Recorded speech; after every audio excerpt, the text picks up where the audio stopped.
تو میرے محترم بزرگوں اور دوستوں، اللہ پاک نے ہمیں پیدا کیا اور اللہ پاک نے ہم پر کتنا احسان کیا کہ جب ہم ماں کے پیٹ میں ہوتے ہیں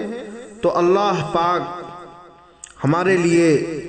ماں کے پیٹ کے اندھیریوں میں ہوا کا انتظام اور غذا کا انتظام کرتا ہے۔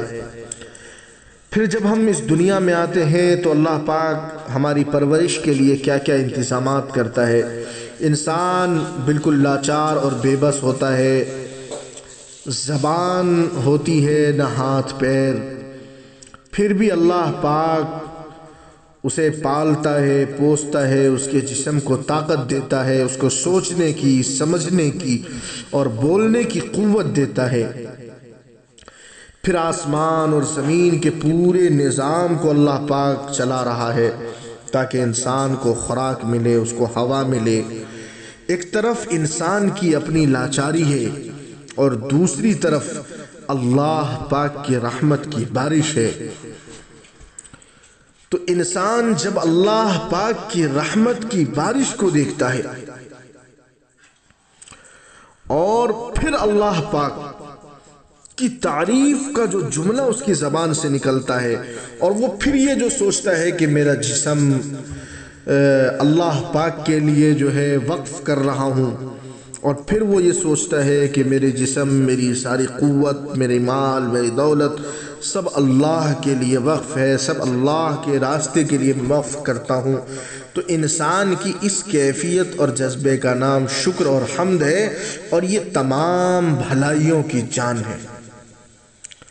تو میرے بھائی، اس جذبے کو زندہ کرنے اور ابھارنے کے لیے اللہ پاک نے جتنے بھی رسول آئے اللہ پاک نے اسی کیفیت کو انسان کے اندر پیدا کرانے کے لیے رسولوں کو بھیجا، کتابیں بھیجی، اور اسی جذبے کو ختم کرنا دراصل ابلیس کی اصلی مہم ہے۔ آدم علیہ السلام جنت میں تھے،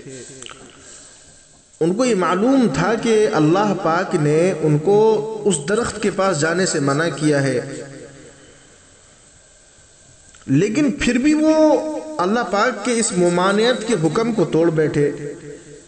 اس کے جواب میں علماء نے لکھا کہ ابلیس نے انہیں ایک لمبی مدت تک پرچایا، پوری کوشش کی کہ رب کی ربوبیت، پروردگاری اور اس کے انعام کا احساس جو ان کے اندر زندہ ہے کمزور ہو کر دب جائے۔ چنانچہ جب یہ شعور دب گیا تب وہ درخت کی طرف لپکے۔ انسان کے اندر یہ شعور جتنا زندہ ہوگا اتنا ہی آدمی اللہ کی فرما برداری میں آگے ہوگا، اور جب یہ شعور انسان کے اندر سے ختم ہو جائے گا تبھی آدمی کے لیے گناہ کی طرف جانا ممکن ہوگا۔ حضرت یوسف علیہ السلام مصر میں عورت کے بہائے ہوئے طوفان سے بخیریت جو بچ نکلے، صرف اس وجہ سے کہ انہیں اس وقت اللہ کی ربوبیت یاد آ گئی۔ انہیں یاد آیا کہ میرے رب کا تو میرے ساتھ یہ معاملہ ہے اور میں اس کی نافرمانی کیسے کروں۔ شکر کا جذبہ جب آدمی کے دل میں جاگ اٹھتا ہے تو اس کی زندگی بندگی کی راہ پر لگ جاتی ہے۔ ایک حدیث میں رسول اکرم صلی اللہ علیہ وسلم نے ارشاد فرمایا کہ جو شخص کھانا کھائے اور پھر یہ کہے شکر ہے اللہ کا جس نے مجھے یہ کھانا دیا بغیر میری اپنی تدبیر اور طاقت کے، تو اس سے جو گناہ ہو چکے ہیں معاف ہو جائیں گے۔ ایک شخص کھانا کھا کر یہ کہتا ہے کہ اللہ میرے محسن ہے، اللہ پاک نے مجھے کھانا بخشا، اس میں میری اپنی تدبیر اور جسمانی اور ذہنی قوت کا کیا دخل؟ اپنی تدبیر کیسی؟ اپنی قوت کیا؟ میں نہایت درجے لاچار مخلوق ہوں اور جو کچھ میرے پاس ہے وہ سب اللہ ہی کی بخشش ہے، اور یہ کھانا جو میں نے کھایا یہ بھی اللہ کی ہی بخشش ہے، اگر وہ نہ دیتا تو مجھے کہاں سے ملتا۔ جس آدمی کا یہ حال ہو کہ محنت کر کے کماتا ہے اور کمائی سامنے آتی ہے تو یہ کہتا ہے کہ یہ اللہ کی بخشش ہے، تو سوچنے کی بات ہے کہ وہ جان بوجھ کر گناہ کرے گا، اور اگر گناہ ہو جائے تو فوراً معافی کے لیے اپنے رب سے درخواست نہ کرے گا۔ اس کے گناہ معاف نہ ہوں گے اور کس کے ہوں گے؟